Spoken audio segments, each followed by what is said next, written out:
News Desk on Celebration TV. I am Comfort James. And I'm Femi Mark. And the news making the rounds. Please stay with us as we bring you details. Watch robust, objective, analytical, informative, educative, entertaining and inspiring news on Celebration TV News Desk. Every weekday, 11 a.m. GMT +1. That is 11 a.m. GMT +1 on Mondays through Fridays. You are welcome to Sports Corner. I am Ivan Agafe. Celebration TV News Desk. The whole truth.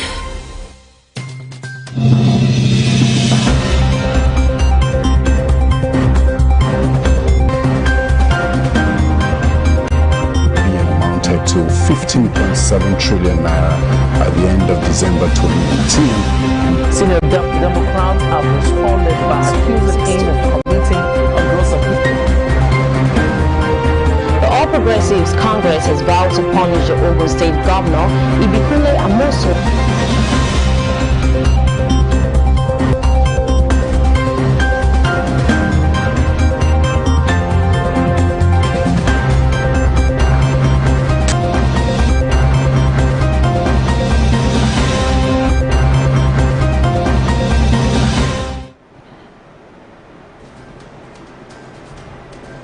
Welcome to News Desk on Celebration Television. I am Comfort James. Thank you so very much for joining us.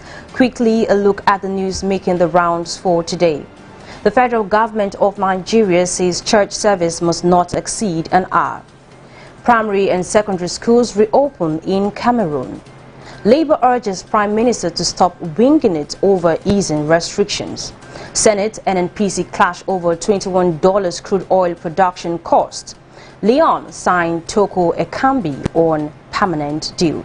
Stay with us as we bring you the details of the news and more right after this time out.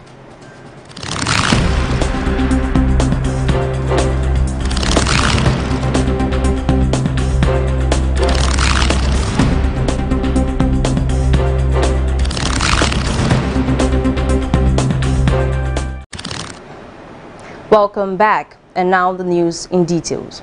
Nigeria says church service must not exceed an hour. The federal government has said the duration for each church service must not be more than an hour. The national coordinator of the Presidential Task Force on COVID-19, Sani Aliyu, stated this during a briefing in Abuja. Aliyu, while rolling out guidelines for the reopening of worship centers, said churches are to open from 5 a.m. and close by 8 p.m.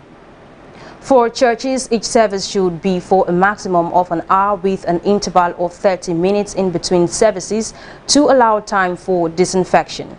Similarly, the national coordinator said Friday prayers in mosques should also not exceed 1 hour. Mosques may open 15 minutes before and 10 minutes after prayers. The total time for Friday prayers should also not exceed an hour. Moving forward, the federal government directs civil servants on grade 14 to resume.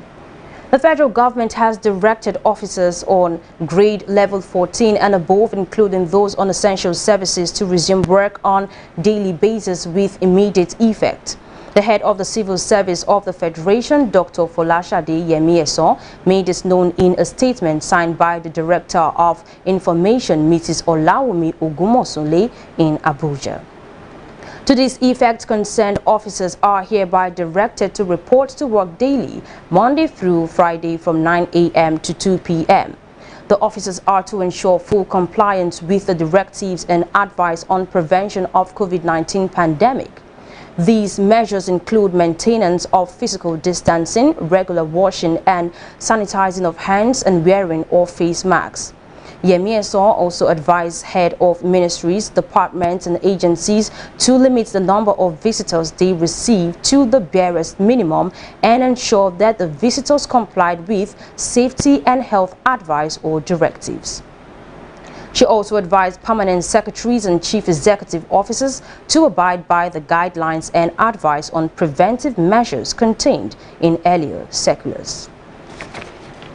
In another story, the federal government says Lagos, Abuja and 3 other airports to reopen on June 21st. Ahead of the June 21st date for the resumption of domestic flights in the country, the federal government has said only 5 airports would be operational while others remain closed for further assessment.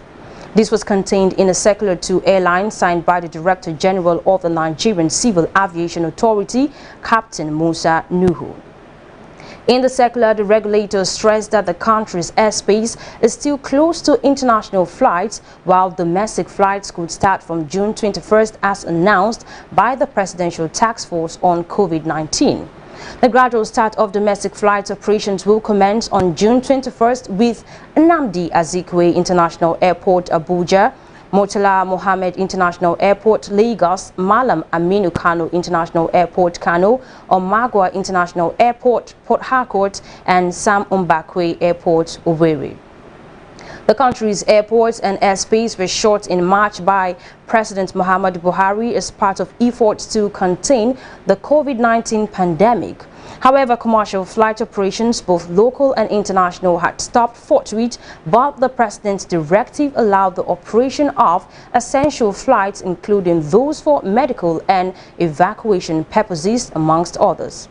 However, during its briefing in Abuja, the PTF asked the aviation sector to begin to develop protocols that will lead to the resumption of domestic flights anytime from June 21st. And now, coming from around Africa, primary and secondary schools reopen in Cameroon. More than 2 months after suspension of classes due to the coronavirus in Cameroon, primary and secondary school students return to school. The government is facing criticism for weak measures to combat the spread of the virus in one of the most affected countries in sub-Saharan Africa.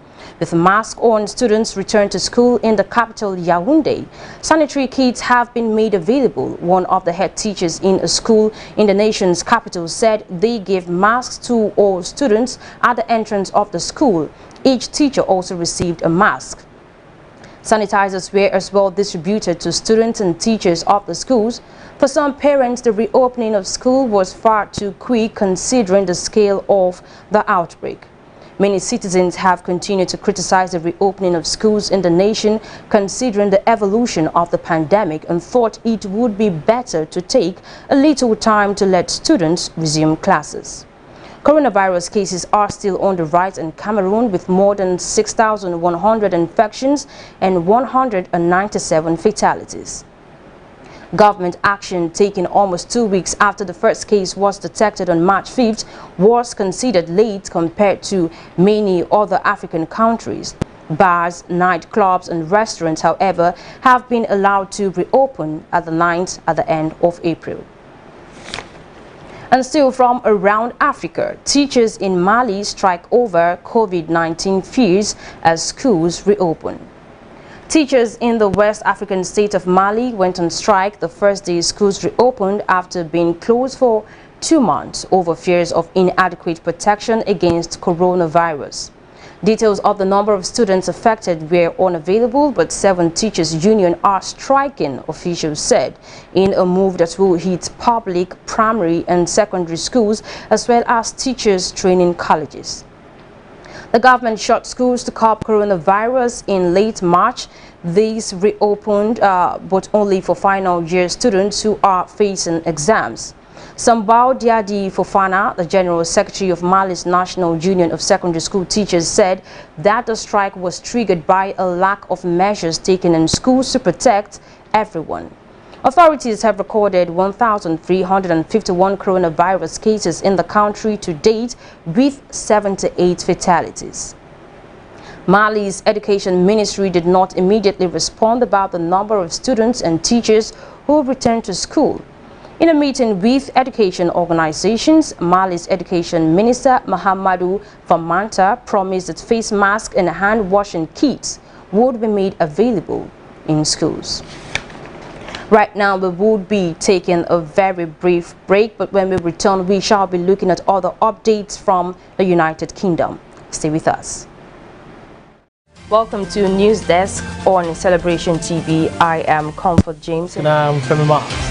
And the news making the rounds. Please stay with us as we bring you details. Watch robust, objective, analytical, informative, educative, entertaining and inspiring news on Celebration TV News Desk. Every weekday, 11 a.m. GMT+1, that is 11 a.m. GMT+1 on Mondays through Fridays. You are welcome to Sports Corner. I am Ivan Agafe. Celebration TV News Desk, the whole truth. Welcome. Coronavirus is an infectious disease, one which can be spread from person to person. However, you can protect yourself, the people around you, and help prevent spreading the virus to others if only you Wash your hands regularly for 20 seconds with soap and water or an alcoholic-based hand rub or sanitizer. Clean and disinfect surfaces. Cover your nose and mouth with a disposable tissue or flex elbow when you cough or sneeze. Practice social distancing. Avoid close contact, that is 1 meter or 3 feet, with people who are unwell. stay home and self-isolate from others in the household if you feel unwell. Don't touch your eyes, nose or mouth with your hands, whether clean or not. You only need to stay in the comfort of your home. As Celebration TV brings to you life-transforming, Destiny empowering. And spirit uplifted programs for your viewing pleasure. Together we can save lives and cut down the spread of coronavirus. This message is brought to you by Celebration TV, revealing Jesus, releasing destinies. Welcome to News Desk on Celebration TV. I am Comfort James. And I'm Femi Marks. and the news making the rounds. Please stay with us as we bring you details. Watch robust, objective, analytical, informative, educative, entertaining and inspiring news on Celebration TV News Desk. Every weekday, 11 a.m. GMT+1, that is 11 a.m. GMT+1 on Mondays through Fridays. You are welcome to Sports Corner. I am Ivan Agafe. Celebration TV News Desk, the whole truth. Welcome back. Still on News Desk, Labour urges Prime Ministers to stop winging it over easing restrictions. Boris Johnson's mismanagement of the easing of virus restrictions risks a second wave of infections, Labour leader Sir Keir Starmer has warned. In an interview, he urged the Prime Minister to get a grip and restore public confidence in ministers' handling of the coronavirus pandemic. It comes as the government is to outline further details of its quarantine plans later. Home Secretary Priti Patel is to tell MPs that the proposals, which have been met with criticism from many Conservative MPs, are necessary to avoid the risk of another wave of coronavirus infections. From Monday, the majority of those arriving in the UK would be told to self-isolate for 14 days. Labour leader also said there was a growing concern that Mr. Johnson was now winging it over moves to reopen schools and relax shooting advice. Mr. Johnson and Sir Keir will later go head-to-head at Prime Minister's questions for the first time since the Dominic Cummings row erupted.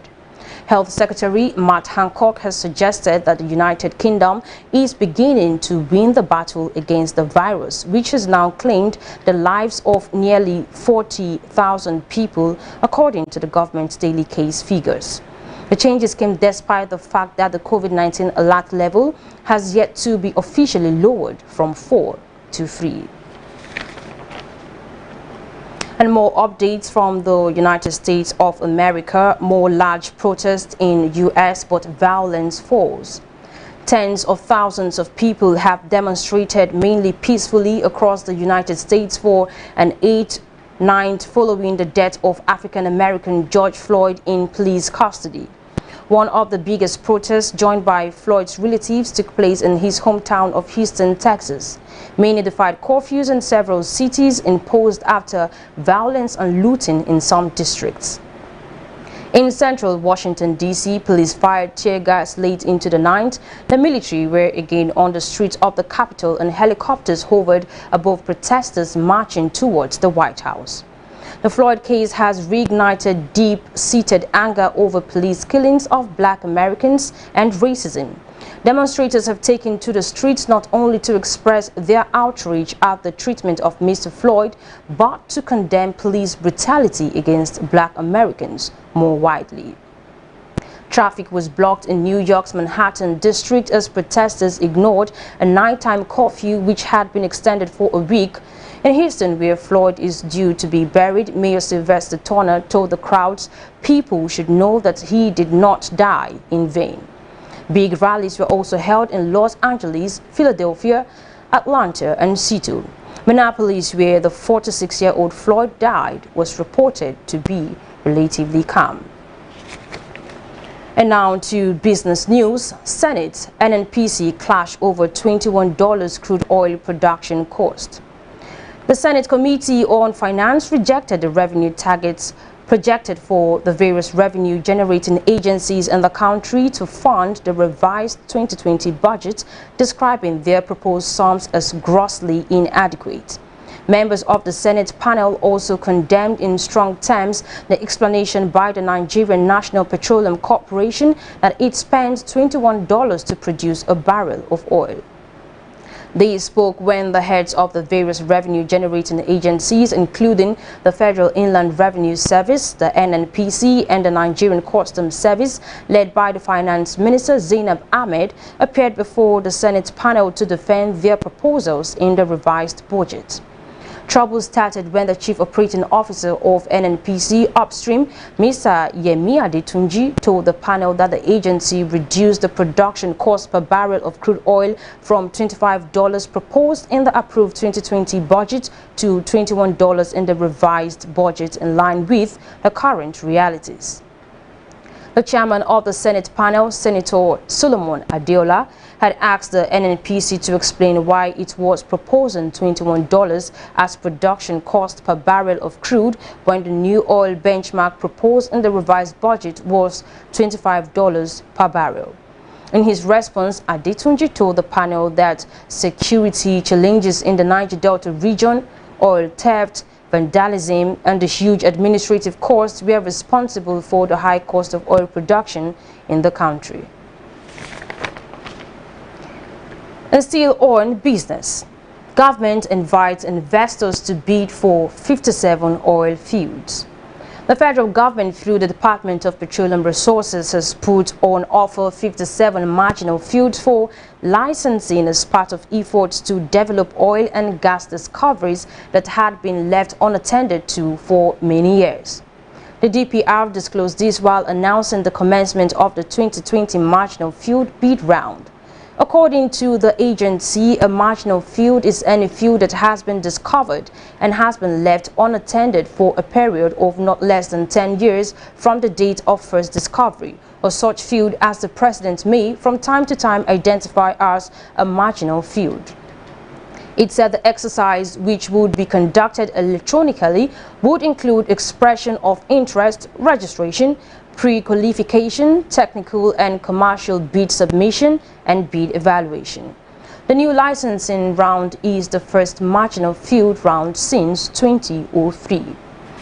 And coming up next after the break is news from the world of sports. Do well to stay with us. Welcome to News Desk on Celebration TV. I am Comfort James. And I'm Femi Marks. And the news making the rounds. Please stay with us as we bring you details. Watch robust, objective, analytical, informative, educative, entertaining and inspiring news on Celebration TV News Desk. Every weekday, 11 a.m. GMT+1. That is 11 a.m. GMT+1 on Mondays through Fridays. You are welcome to Sports Corner. I am Ivan Agafe. Celebration TV News Desk. The whole truth.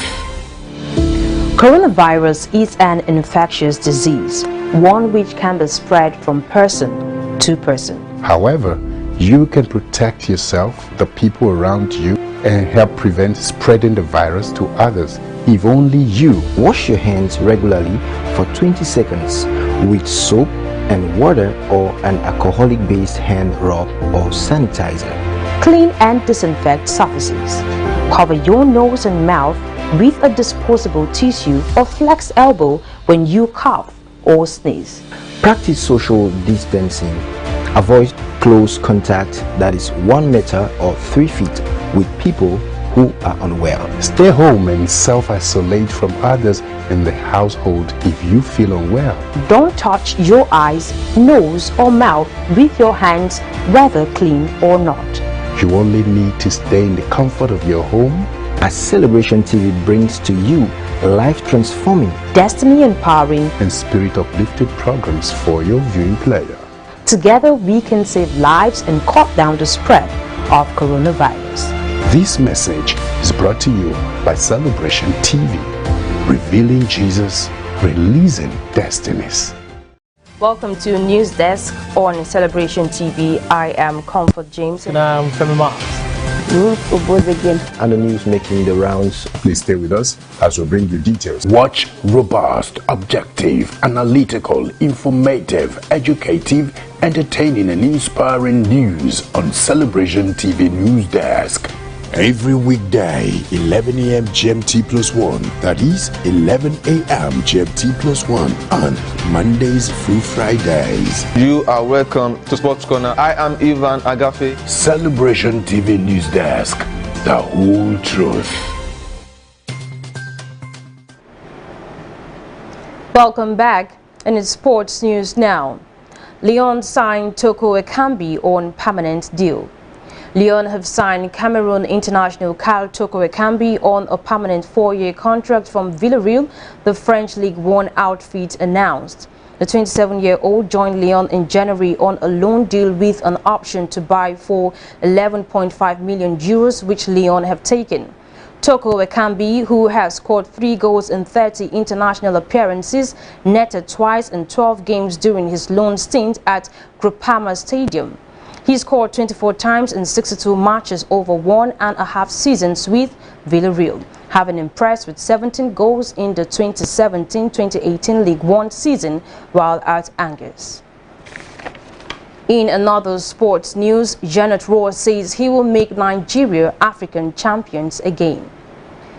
Coach Janet Rohr has said he made sacrifices in his new contract with Nigeria in order to guide the country to a 4th Africa Cup of Nations triumph.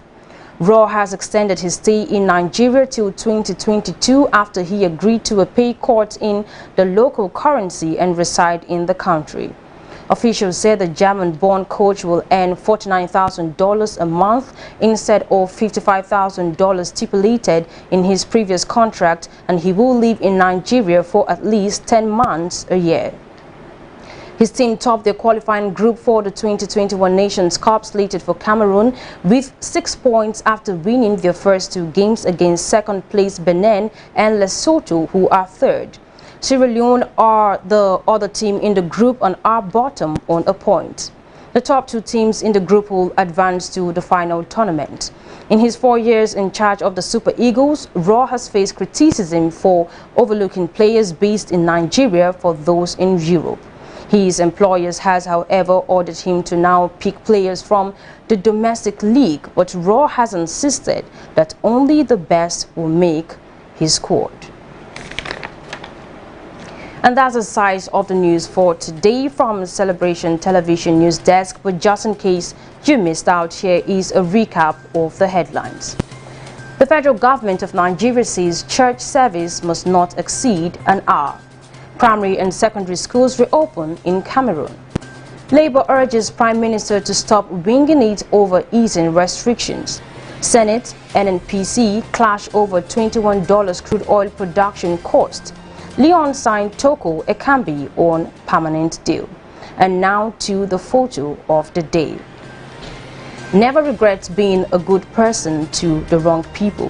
Your behavior says everything about you and their behavior says enough about them. Now, your attitude, your behavior is who you are. So an act of kindness towards another which probably was reciprocated in the wrong way or was met with ungratefulness should not stop you from being the good person that you are. We also love to hear your thoughts on the quote for today. Reach out to us on our social media platforms. Let us know what you think. Share with us your ideas on this. On Facebook, we are Celebration TV. On Instagram, My Celebration TV. On Twitter, at My Celebration TV. And on YouTube, www.youtube.com/Celebration TV. The continuous transformation of our society is a collective responsibility of all. No matter the office you hold, as a nation's president, a thought leader, an opinion molder, a character builder, a professional, or as a person pursuing passion, you have a duty to give your all to making the society a better place for us and the generations to come. So, play your part and do it with all diligence. I am Comfort James, and thank you so very much for watching.